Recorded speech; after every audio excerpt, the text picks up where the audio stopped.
할렐루야. 오늘 함께 예배하는 교우들 주님의 이름으로 환영하고 축복합니다. 오늘 무슨 날이에요? 네, 아시네요. 네. 오늘 봄을 맞이하는 절기 입춘입니다. 옛날에는 좋은 기운을 바라면서 문에다가 입춘 대길 이런 거 써붙이기도 했던 것 같은데, 우리 봄과 함께 2월을 시작합니다. 또 주말이 되면 설 명절도 있어서 또 새롭게 한 해를 시작하는 그런 느낌입니다. 지난 한 달 동안 2024년 우리가 새해가 됐는데, 나름대로 큰 포부를 가지고 시작은 했지만 좀 주저하고 있었던 일들이 만약 있으시다면 새봄을 맞아서 새로운 마음으로 다시 도전하는 그런 한 주 되시기를 간절히 바랍니다. 우리가 봄이라고 하는 우리말이 참 이쁜 말이죠. 봄. 본다라고 하는 그런 의미가 담겨 있잖아요. 겨우내 얼어붙어 있었던 땅이 풀리고 이제 볼거리가 많아지는 계절이 다가옵니다. 그런 의미에서 그리스도인들은 믿음으로 바라보는 사람들이죠. 히브리서 11장이 말씀하는 것처럼 믿음은 바라는 것들이 이미 이루어진 것처럼 그렇게 보는 것입니다. 그래서 오늘 강단 꽃꽂이에 보면 막 꽃도 피어 있고, 어제 강단에 와서 보다가 우리 오르간 스피커 공사를 하느라고 강단을 좀 보다가 꽃꽂이만 보이는 줄 알았더니 뭐가 있어요? 새가 있어요. 꽃꽂이에 새가 있어서 우리 강단 꽃꽂이 하시는 분들이 믿음이 참 좋구나. 아직 새가 날아들 계절은 아닌데 벌써 강단에는 새가 날아 들어와 있습니다. 하나님의 새로운 은혜를 바라보는 그런 믿음으로 또 한 주를 시작하시기를 바랍니다. 그런데 이렇게 볼 게 많아도 볼 줄 아는 안목이 없으면 제대로 볼 수가 없게 마련입니다. 그래서 우리나라 속담에 난 놓고 뭐도 모른다, 기억자도 모른다 라고 하는 속담이 그런 뜻이잖아요. 눈앞에 보여줘도 의미를 모르면 못 보는 것이죠. 속담처럼 되지 않으려고 해서 그런지 우리 민족 교육열이 굉장히 높죠. 그래서 제 동생이 미국 가서 사는 지 오래됐는데 한국에서 사교육 열풍이 한국 부모님들 때문에 미국에도 그대로 전해졌다는 거죠. 그만큼 전 국민이 교육에 올인한 결과가 또 우리나라 이만큼 성장시키기도 한 거잖아요. 우리나라의 문맹률이 거의 제로에 가깝습니다. 그런데 그렇게 된 것이 얼마 되지 않았다는 거죠. 해방 이후에 한 1940년대만 하더라도 거의 70% 우리나라 국민들이 글을 못 읽었다고 합니다. 그런데 불과 5, 60년 만에 거의 모든 국민들이 글을 읽고 쓸 수 있게 된 것이, 이게 어쩌면 한국은 많은 기적을 쓴 나라이기에 세계 또 역사 속에서도 이렇게 짧은 기간 문맹을 퇴치한 나라도 없다는 거죠.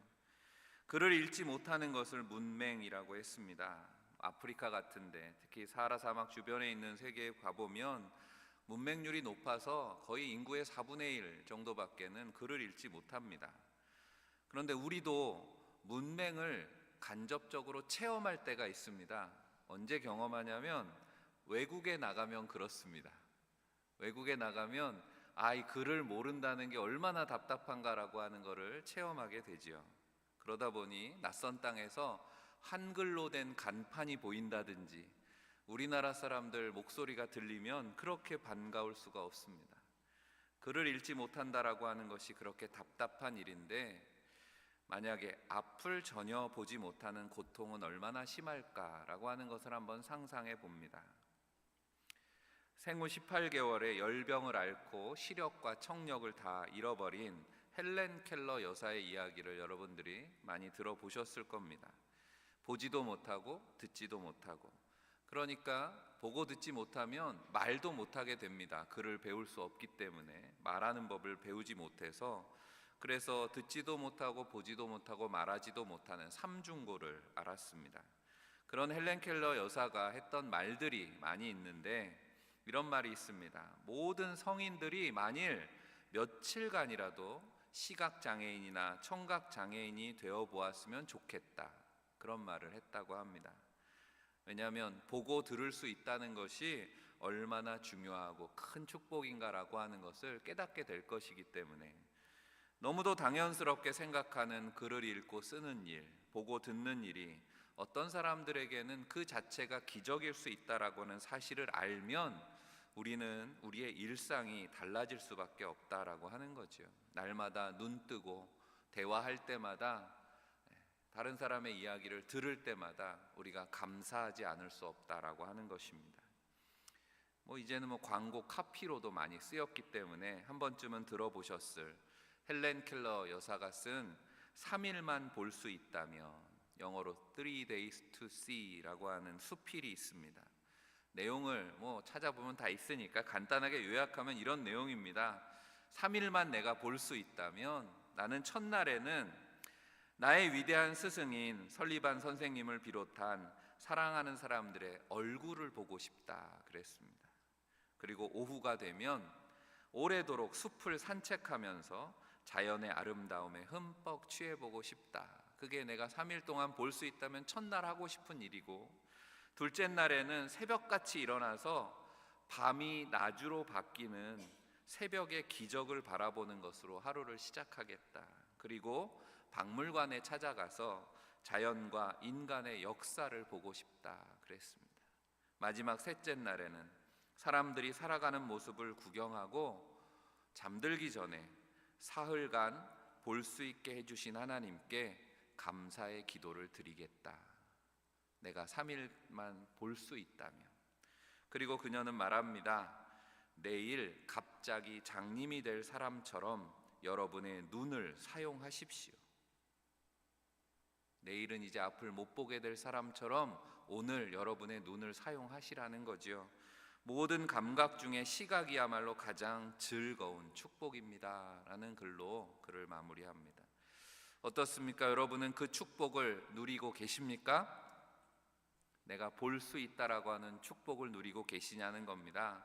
그것을 깨달으면 매일 아침 눈을 뜰 때마다 우리는 기적을 경험하게 되는 것입니다.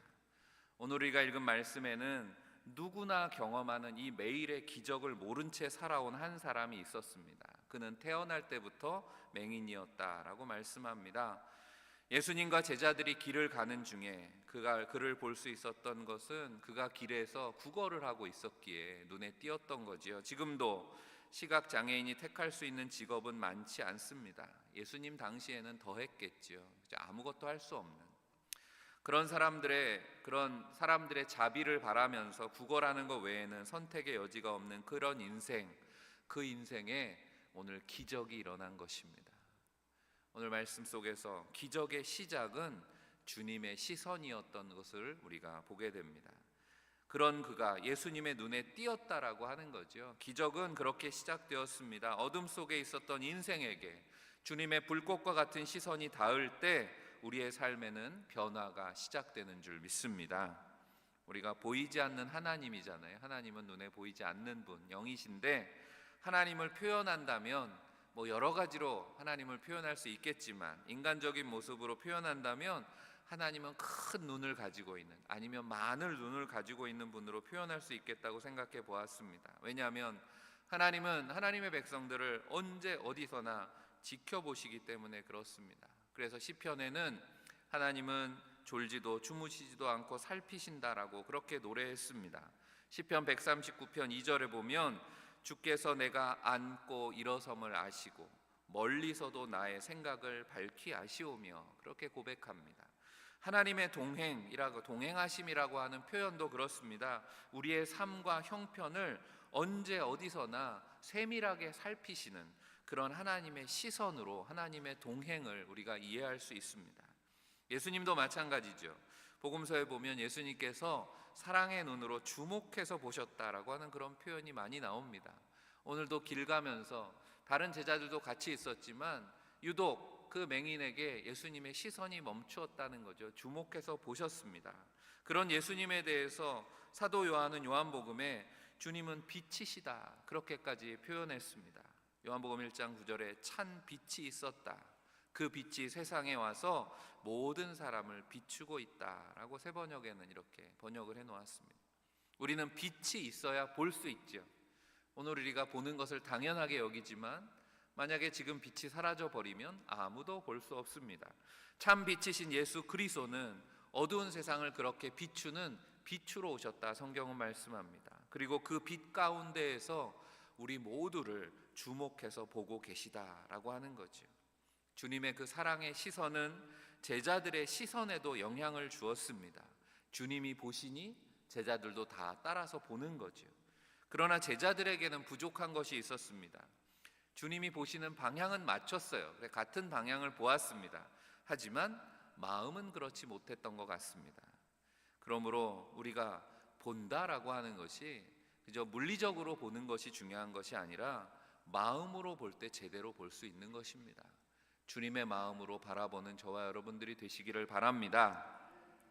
왜냐하면 그렇게 바라보지 않으면 똑같은 시선이더라도 기적의 장애물이 될 수 있다라고 하는 겁니다. 두 번째 생각해 볼 것은 세상의 시선이 기적의 장애물이었다라고 하는 겁니다. 오늘 말씀 속에 우리는 기적의 방해가 되는 세상의 시선을 봅니다. 여기에는 제자들도 예외가 아니었습니다. 제자들이 그 장애인을 보고 나서 예수님에게 어떻게 반응하는가라고 하는 것을 보면 이해할 수 있습니다. 제자들이 그동안 예수님을 따라다니고 예수님이 어떤 일을 하셨는지 안다면 아유 주님 저 불쌍한 장애인을 고쳐주시지요, 이렇게 주님에게 부탁을 했어야 당연할 텐데 오히려 엉뚱한 질문을 던집니다. 장애를 가지고 태어난 것이 누구의 죄입니까? 이렇게 묻고 있는 거죠. 한 인생의 불행 앞에서 보이는 호기심 치고는 너무도 잔인한 질문인 거죠. 그런데 제자들이 그렇게 질문한 까닭을 알만한 구절이 뒤에 나옵니다. 34절에 보면 고침을 받은 맹인에 대해서 바리새인들이 공격하면서 하는 말이 나오는데 그 맹인에게 하는 말입니다. 내가 온전히 죄 가운데에서 나서 우리를 가르치느냐? 너 맹인이었잖아. 너 안 못 보는 것이 내 죄 때문인 거 알지 못하냐?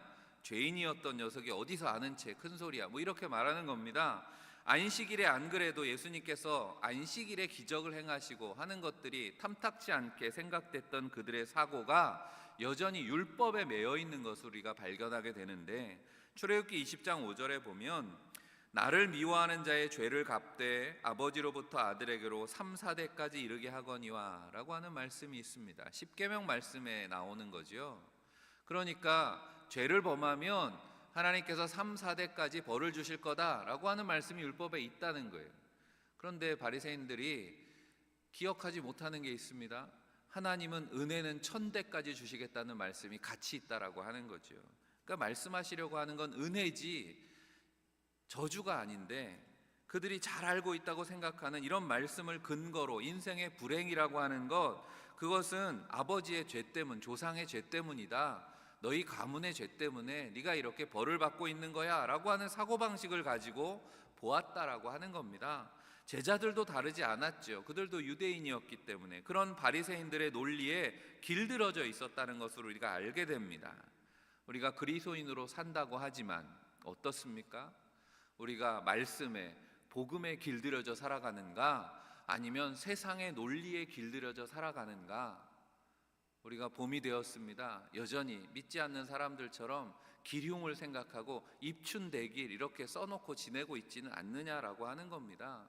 이미 하나님이 우리에게 복을 주셨는데 우리는 은혜의 시간을 살고 있는데 우리가 그렇게 세상의 논리에 길들여져 있지 않은가 돌아보아야 되겠습니다. 그들이 볼 때 장애라고 하는 것이 하나님의 징계로만 여겨졌다라고 하는 겁니다. 그렇다면 징계하시는 이유가 있어야 되잖아요. 왜 징계를 받았냐라고 하는 겁니다. 그러다 보니 그들이 생각하는 거는 인과응보라고 하는 거죠. 분명히 어디선가 누군가 죄를 지었을 거다. 그리고 태어날 때부터 맹인으로 태어났으니 이거는 그 부모의 죄 때문일 거다. 이렇게 단정하는 것입니다. 죄 가운데 태어났는데 라고 하는 말이 의미하는 거죠. 그리고 그 결과로 얻은 장애이기에 장애 자체도 부정적인 것이 되는 겁니다. 부정한 육체를 가진 죄인이다 라고 정죄하는 것이죠. 하지만 이런 사고방식은 주님이 보시기에는 너무도 악했다라고 하는 겁니다. 장애를 지니고 있는 사람이 너 죄 때문에 장애를 얻은 거야 라고 하면 그 사람을 2번 죽이는 셈이 아니냐라고 하는 겁니다. 장애를 지닌 것 자체가 고통인데 그 장애가 하나님의 징계라고 여기게 만들기 때문에 이런 생각을 주님은 미워하셨습니다. 오히려 이렇게 생각하는 이들의 죄에 대해서 주님이 이렇게 지적하십니다. 41절에 보면 예수께서 이르시되 너희가 맹인이 되었더라면 죄가 없으려니와 너희는 본다고 생각하니 너희 죄가 그대로 있느니라 말씀하셨습니다. 너희가 본다고 그럼 너희는 죄인이 아니라고 생각하냐? 차라리 너희가 지금 보지 않는다고 하면 나았을 뻔했다, 이런 말씀이죠. 그리고 앞서 39절에 예수께서 이르시되 내가 심판하러 이 세상에 왔으니 보지 못하는 자들은 보게 하고 보는 자들은 맹인이 되게 하려 함이라 하시니 말씀하셨습니다. 제대로 본다는 게 뭔지 말씀하시려고 하는 거죠. 이웃의 고통을 보고 함부로 정죄하는 이들의 교만에 대해서 말씀하고 계신 겁니다. 볼 수 있다라고 하는 것 그 자체가 하나님의 은혜인 것을 알지 못하는 어리석음에 빠져서 내가 보는 것으로 오히려 영적으로는 맹인이 되어서 살아가고 있는지 모른다라고 하는 거지. 오늘도 주님은 우리에게 빛을 주셔서 세상을 바라볼 수 있게 하셨습니다. 하지만 나는 그 빛으로 무엇을 보고 있느냐라고 하는 것입니다. 값없이 베풀어 주시는 은혜의 빛에 기대어서 변함없이 역사하시는 주님의 기적을 기대하고 바라보십니까? 아니면 생명 없는 인간의 시선으로 함부로 판단하고 정죄하는 일에 우리의 그 귀한 시선을 낭비하고 있지는 않느냐라고 하는 것입니다. 그래서 오늘 세 번째 생각해 볼 것은 우리에게 빛을 주신, 어둠에서 빛으로 인도하신 그 주님의 은혜 가운데 복음의 논리로 보라라고 하는 것입니다. 주님은 그런 영적인 어둠에 갇혀 지내는 우리를 구원하기 위해서 오셨다고 성경은 말씀합니다. 요한복음 8장 12절에 예수께서 또 말씀하여 이르시되 나는 세상의 빛이니 나를 따르는 자는 어둠에 다니지 아니하고 생명의 빛을 얻으리라. 할렐루야. 우리에게 그 생명의 빛을 주셨다는 거죠. 요한복음에 보면 주님께서 이렇게 자신을 계시하시는, 나는 누구다 표현하시는 말씀이 7번 나옵니다. 그 말씀들이 다 기적과 연결되고 주님이 하나님의 아들이시고 우리의 구원자신 것을 표현하는 것들이지요. 나는 생명의 떡이다, 나는 세상의 빛이다, 나는 양의 문이다, 선한 목자다, 나는 부활이고 생명이다, 나는 길이요 진리요 생명이고 나는 참 포도나무다. 그 주님을 만나시기를 바랍니다. 그 계시들을 통해서 우리는 구원자로 오신 예수님을 만나게 되는 것입니다. 그리고 예수님이 하신 사역의 의미들을 바르게 깨달을 수 있도록 말씀을 통해서 우리에게 보여주시는 거죠. 나는 세상의 빛이다 라고 말씀하실 때 우리 안에 주님이 일으키시는 기적은 어둠에 갇힌 죄인의 논리로 세상을 바라보는 우리의 눈을 여셔서 우리를 구원의 세계로 인도하십니다. 이제 더 이상 우리는 죄인의 논리, 세상의 논리가 아니라 하나님의 논리로 세상을 보게 하시는 것입니다. 정죄의 시선이 아니라 사랑과 은혜의 시선을 가지고 사람들을 바라보고 우리의 인생을 바라보게 하십니다. 누구의 죄로 이 사람이 나면서부터 맹인이 되었습니까? 율법의 논리, 세상의 사람의 죄인의 논리에 매여 있는, 여전히 그렇게 질문하는 제자들을 향해서 주님께서 뭐라고 말씀하셨습니까? 3절 후반에 보면 죄로 인한 것이 아니라 그에게서 하나님이 하시는 일을 나타내고자 하심이라. 그가 장애를 갖게 된 것이 죄 때문이 아니고 그를 통해서 하나님의 영광이 나타날 것이다. 사랑하는 성도 여러분, 이런 생각이 변화되는 것이 기적인 줄로 믿습니다. 주님이 하시는 말씀 속에는 그들이 이제껏 상상해보지 못했던 생각이 담겨 있잖아요. 죄 때문인 줄 알았는데 아니라는 거예요. 하나님의 영광이 그를 통해서 나타날 것이다. 한 영혼이 처한 불행은 그저 불행이라고만 여겼습니다.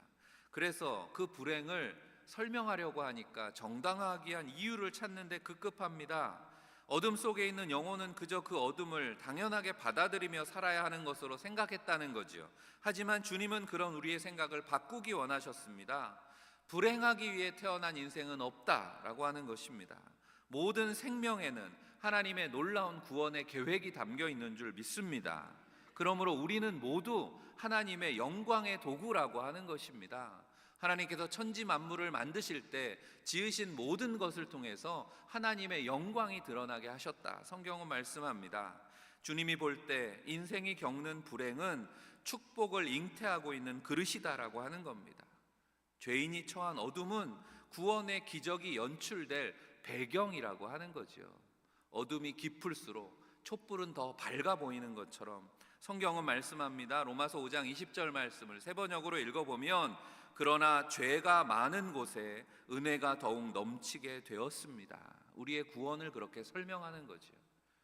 모든 사람이 죄를 범해서 구원에 이를 수 없었지만 하나님은 오히려 그 죄를 배경으로 해서 하나님의 생명의 배 구원의 빛을 비추어 주셨다라고 하는 거죠. 죄가 많다는 것, 정죄의 시선으로 보면 절망일 수밖에 없지만 주님의 은혜의 시선으로 보면 희망이라고 하는 것입니다. 하나님이 일으키실 구원의 역사를 기대할 수 있기 때문에 그것이 바로 복음입니다. 복음은 그렇게 우리를 기적으로 인도합니다. 복음을 깨닫게 될 때 우리 앞에는 새로운 세계가 열리게 되는 것입니다. 불가능으로 여겨졌던 일들이 가능해진다라고 하는 겁니다. 그래서 우리가 마지막으로 생각해 볼 것은 어둠에서 우리를 빛으로, 그래서 우리에게 밝은 눈으로 하나님 앞에 회복되게 하신다라고 하는 거죠. 날 때부터 맹인인 사람, 그래서 구걸로 연명하던 불행한 사람, 그의 인생은 어둠 자체였던 사람에게 오늘 기적이 일어났습니다. 재미있는 것은 이 기적의 사건 가운데 예수님께서 늘 하시던 대로라고 하면 에바다, 열려라 하시든지, 아니면 내가 죄사함을 받았다, 이제 용서받았으니 평안히 가라, 이렇게 말씀만 하셔도 되잖아요. 늘 예수님 그렇게 말씀으로 치유하셨는데 오늘은 처방을 내리셨습니다. 침을 뱉어서 진흙을 이겨서 눈에 바르십니다. 그리고 실로암 못에 가서 씻으라. 왜 그러셨을까요? 38년 된 병자를 고치시던 날과 같이 이날도 안식일이었습니다. 지난주에도 안식일이라고 하는 거, 유대인들은 일하면 안 되는 날이, 아무 일도 할 수 없는 날, 안식일에 침을 뱉어서 반죽을 만든다라고 하는 것도 금지된 일이었습니다. 하지만 주님은 그 묵은 규정을, 그들의 선입견을 깨뜨리기를 원하셨습니다. 그들의 마음에도, 그들의 어두운 마음에도 빛을 주시기를 원하셨던 것 같아요. 옛 교부들, 오래전에 교회 지도자들이 이 말씀을 해석할 때 눈에 진흙을 바르시는 것을 창세기에 나오는 창조의 역사와 연결해서 그렇게 설명을 많이 했습니다. 진흙을 빚어서 인간의 육체를 만드시듯이 주님께서 이 장애를 가진 육신을 주님의 손길을 통해서 새 창조를 이루시는 것이다 라고 하는 거죠. 바로 주님이 창조의 주님이시다라는 것을 보여주기 위한 말씀이라는 거예요. 주님 말씀처럼 그는 진흙 묻은 눈을 실로암 못에 가서 씻고 밝은 눈으로 돌아왔습니다. 이게 보게 되었다는 말이죠. 우리말 성경은 밝은 눈이라고 번역을 했어요. 그래서 밝은 눈으로 돌아왔다는 말씀이 은혜가 됩니다. 빛으로 오신 주님을 만날 때 우리의 어둠이 밝아지는 줄 믿습니다. 밤과 같이 어두웠던 우리의 심령이 주님의 은혜로 낮과 같이 환해집니다.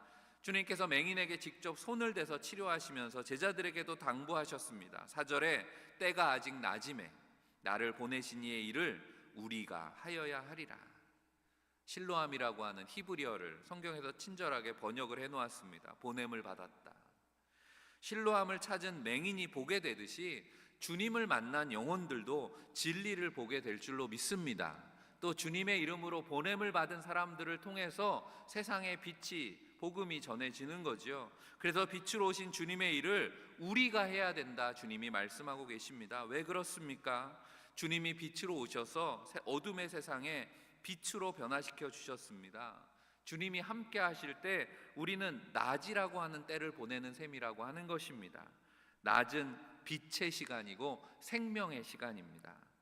빛이 비치는 곳에 생명이 풍성해지기 때문입니다. 그래서 주님이 낮이라고 말씀하시는 건 생명의 기적이 일어나는 시간, 바로 복음의 기적이 일어나는 시간을 의미하는 것입니다.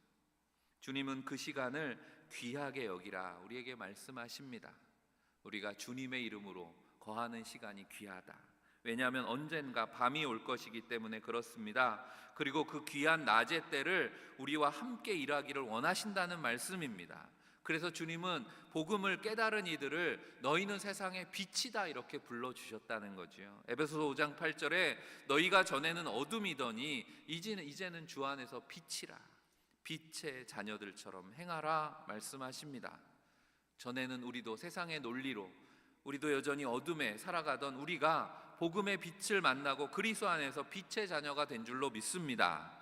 죄의 어둠에 갇힌 세상을 복음의 빛으로 밝게 하는 것이 그러므로 우리에게 맡겨주신 빛의 사명이라고 하는 것입니다. 우리가 회복해야 되는 비전이 있다는 것입니다. 우리가 눈은 뜨고 있지만 정작 복음의 진리를 보지 못한다면 맹인과 다를 바 없다, 주님 말씀하십니다. 그렇게 눈먼 자들의 세상에 갇혀 지내는 이들이 우리 주변에 많이 있습니다. 우리 가족들 가운데 이웃들에게 복음의 빛을 들고 찾아가야 될 사명이 우리에게 있는 줄 믿습니다.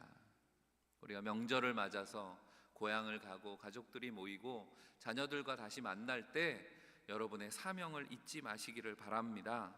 예수님을 잘 믿다가 낙심한 이들도 많습니다.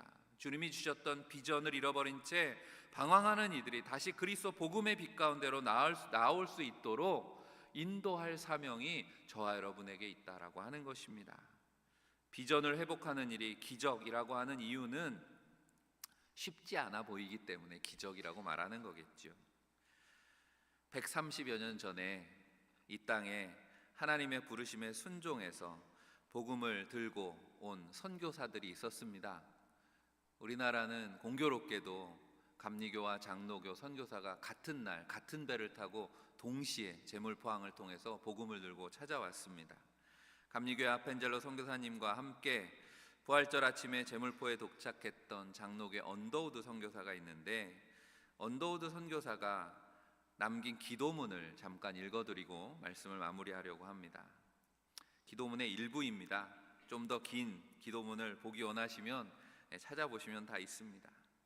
주여, 지금은 아무것도 보이지 않습니다.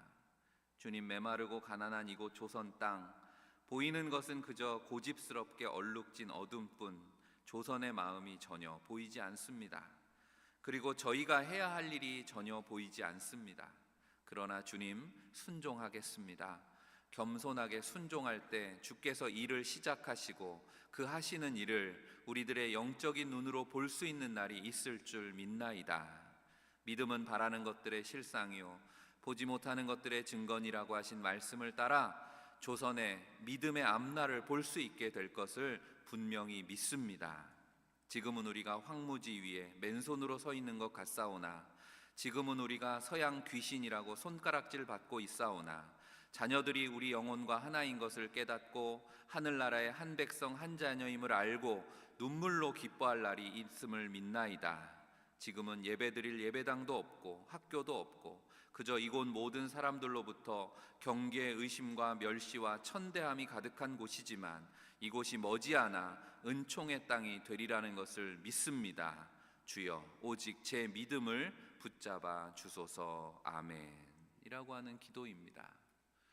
130년 전에 했던 이 기도가 한국 교회, 한국 땅에 성취된 줄로 믿습니다.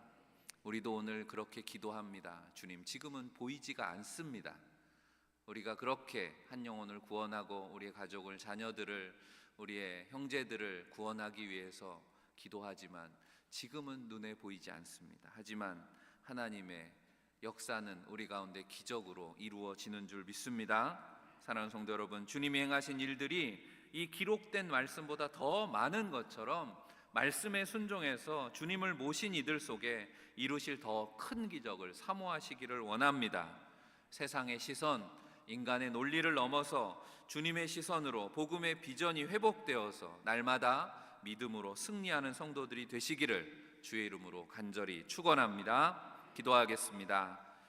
사랑의 하나님 아버지, 오늘도 우리를 은혜의 빛 가운데로 인도하심을 감사합니다. 눈 뜰 때마다 시작되는 기적을 깨닫지 못하고 불평하며 지냈던 시간들을 회개합니다. 세상의 시선이 아닌 주님의 시선으로 바라보며 우리에게 맡겨주신 복음의 사명을 감당할 수 있도록 인도하여 주옵소서. 명절을 준비하는 성도들 가정마다 평안을 주시고 비전을 잃고 살아가는 영혼들에게 주님의 마음을 전하는 빛의 사명이 우리에게 있음을 잊지 않게 하여 주옵소서. 그래서 소망 중에 인내하며 낙심한 영혼들을 위해 계속해서 간구할 때 하나님의 응답하심을 믿습니다. 우리 가운데 빛으로 오신 우리 구주 예수 그리스도의 이름으로 간절히 기도하옵나이다. 아멘.